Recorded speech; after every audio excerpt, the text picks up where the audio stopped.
Atenção, vai começar agora uma teleaula de tratamento de superfícies do curso profissionalizante. Este módulo tem um total de 10 aulas. Hoje você vai assistir a teleaula número 7. Bons estudos!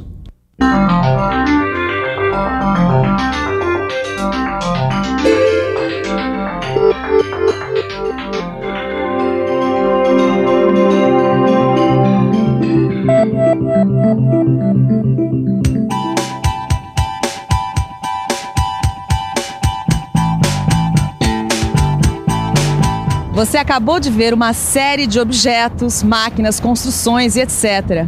Agora, me diz uma coisa, o que todas essas coisas têm em comum? Se a gente reparar bem, a gente vai perceber que todas elas, de um jeito ou de outro, foram recobertas por uma camada de tinta. Ou seja, todas elas estão pintadas.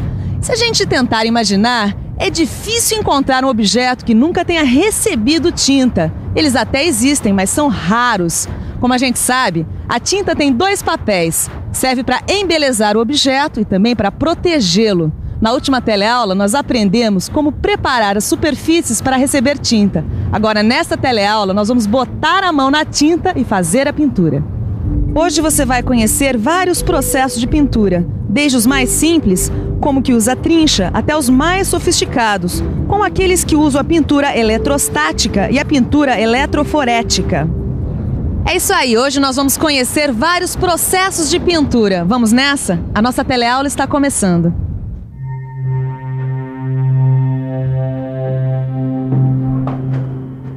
Ô, Ananias, você faz de tudo mesmo, né? Até pintura, rapaz. Ah, não é bem assim, Caio. Essa pintura que eu estou fazendo aqui é muito simples. Ué, mas é pintura, né? É uma pintura feita por um processo simples, a trincha, que é muito comum e relativamente fácil de usar. Olha, para algumas coisas a trincha serve.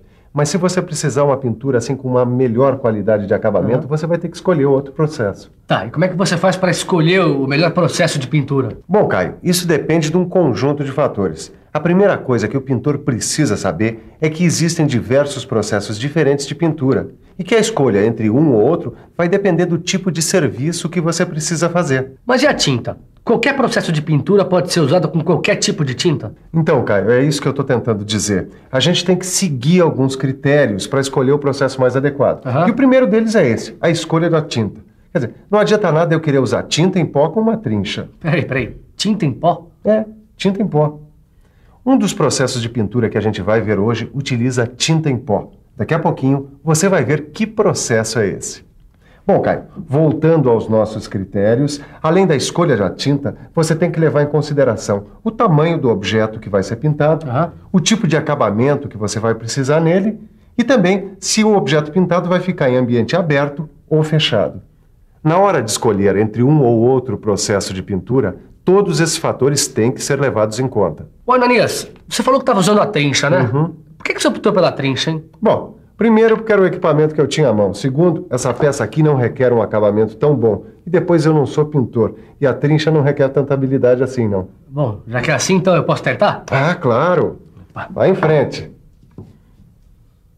Vamos lá. E aí? Tá vendo como não é difícil? É. Olha, uma das vantagens da pintura com trincha é a economia. Você tá vendo que não pinga muita tinta, quer dizer, a perda é bem pequena. É, mas minha pintura não tá ficando muito boa não, hein? Ah, essa é uma das desvantagens da pintura com trincha, viu? A espessura da camada de tinta não é uniforme. Agora, não se preocupa que isso não é só com você, não. Por mais habilidoso que o pintor seja, não tem jeito. Mas e aí? Olha aqui, ó. Tá vendo aqui o cordão de solda? Tá vendo como a cobertura não fica boa? Tá, mas vai ficar assim? Não, depois você tem que dar um retoque com o pincel. Como você viu, esse é um método de pintura muito simples, mas que só serve para objetos de pequenas dimensões, visto que é um método muito demorado. Quando você precisa de uma velocidade maior, você pode optar por um outro método de pintura, o rolo. O rolo é um dos meios de pintura mais usados. Isso porque, assim como a trincha, ele é fácil de ser usado. Mas além da facilidade de uso, o que faz com que o rolo seja tão popular é a produtividade. Com o rolo, pode-se pintar uma superfície bem maior que com as trinchas. E além disso, ele tem outras características. Para trabalhar com rolo, o pintor não precisa diluir muito a tinta, o que é uma vantagem, porque você economiza solvente. Esse método de pintura também é econômico por outro motivo. Ele quase não produz respingos. Praticamente toda a tinta é aproveitada. Isso sem contar que a espessura da película de tinta é bem mais uniforme que no método da trincha. O rolo é um meio de pintura que tem boa produtividade, por isso ele é usado para pintar grandes superfícies. Existem diferentes tamanhos de rolo. Dependendo do tipo de superfície ou do formato do objeto, o tamanho do rolo muda. O rolo também serve para diferentes tipos de trabalho, desde a pintura de equipamentos até a pintura de paredes. Mas pelo seu formato, o rolo serve mesmo para pinturas em superfícies planas ou em grande raio de curvatura, como é o caso deste arco aqui. Ô, Ananias, olha só o que eu encontrei. Isso aqui não serve para pintura também, não? Essa aí é uma pistola a ar comprimido. É um outro modo de se pintar. Aliás, uma maneira bem popular de se pintar. Ué, então por que você não usa essa pistola aqui? Não ia ser melhor do que a trincha? Ia ficar melhor. Acontece que eu não sou pintor. Eu até sei como isso aí funciona, mas eu não sou profissional. Agora, o principal motivo para eu não usar uma pistola de ar comprimido é que aqui na minha oficina eu não tenho nem um local adequado e nem um sistema de exaustão eficiente. Como é que é? Sistema de exaustão? Olha, a pintura a pistola de ar comprimido, ela tem muitas vantagens. Ela tem alta produtividade, a camada de tinta tem uma espessura uniforme, mas ao mesmo tempo ela também desperdiça muita tinta, porque ela tem que usar uma tinta muito diluída, muito fina, para que ela escoe aqui pelos bicos dessa pistola. E aí que está justamente o problema. Para você ter uma tinta diluída, você tem que ter muito solvente. E aí, os vapores do solvente enchem a oficina. É isso aí. Os vapores desse solvente são altamente tóxicos, por isso, todo cuidado é pouco. Nunca utilize uma pistola a ar comprimido como essa numa oficina que não tem um bom sistema de exaustão. Lembre-se, a saúde é sua. Além dos cuidados com o uso da pistola a ar comprimido, uma outra coisa que você precisa saber é que existem 2 tipos de pistolas.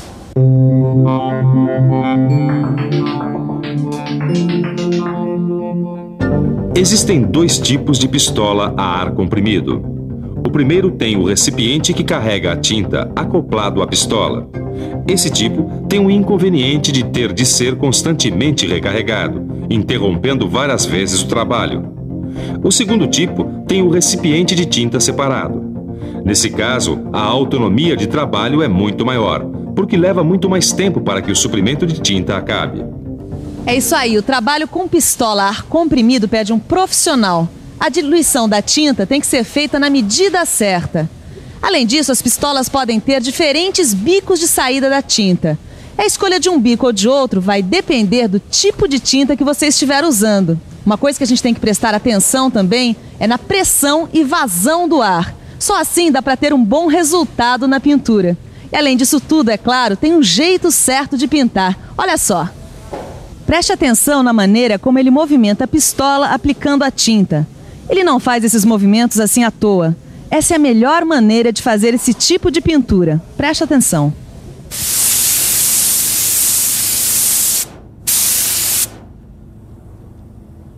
Legais essas dicas que o Benê me deu sobre a pintura com pistola a ar comprimido. E sistema de exaustão. A saúde tem que vir sempre em primeiro lugar. Não é mesmo? Legal esses diferentes métodos, hein, Ananias? Cara, existem várias maneiras de se aplicar tinta.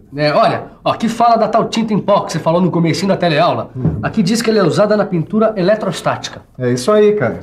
O que é pintura eletrostática, hein, Ananias? Bom, é uma pintura baseada no uso de cargas elétricas, positivas e negativas. É o seguinte, você aplica uma carga elétrica de sinal contrário na tinta e na peça. E aí, pronto. Bom, calma. Se você quer entender direitinho como é que funciona essa pintura eletrostática, é só pensar um pouco. Vamos pensar um pouco. Peraí, vamos devagar ver se a gente entende como isto acontece. Vamos imaginar uma peça que vai ser pintada. Uma torneira. Uma grade. Agora, para que a pintura eletrostática aconteça, ela tem de estar carregada eletricamente. Vamos imaginar que ela está carregada com cargas negativas. Aí, nós temos a pistola, que trabalha com a tinta em pó. Esse pó precisa estar carregado eletricamente com cargas contrárias àquelas da torneira. Ou seja, o pó precisa estar carregado positivamente. Agora sim ficou fácil. Uma está carregada negativamente, a outra positivamente.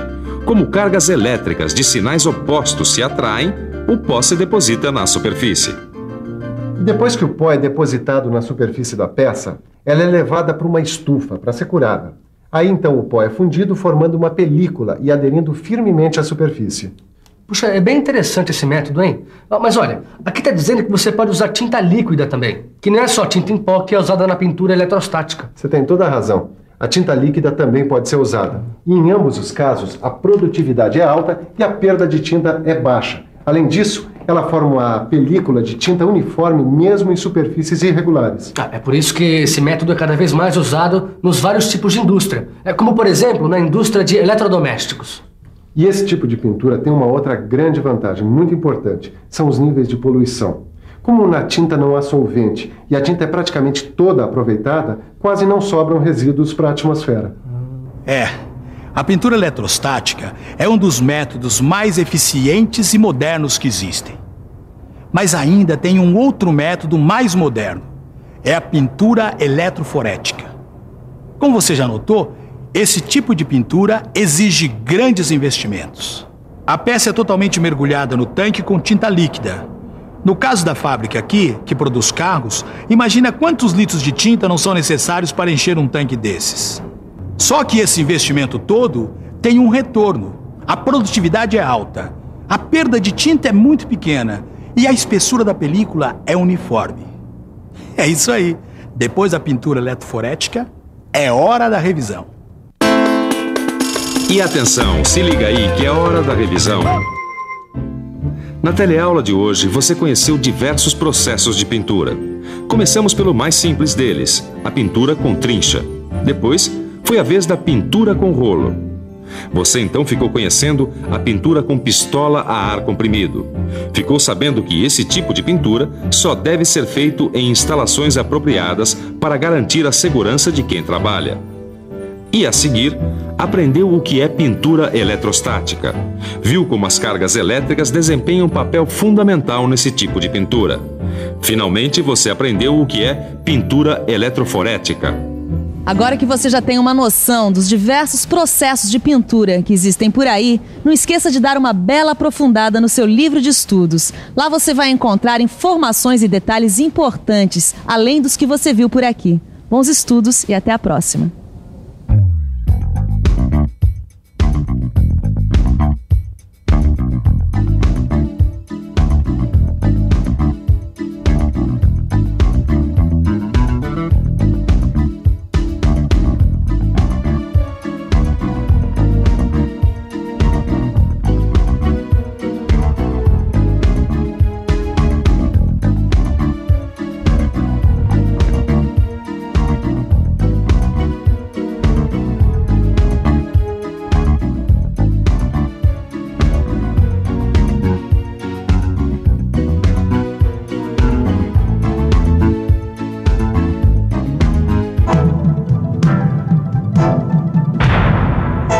Telecurso 2000, um programa de educação do Sistema Fiesp e da Fundação Roberto Marinho.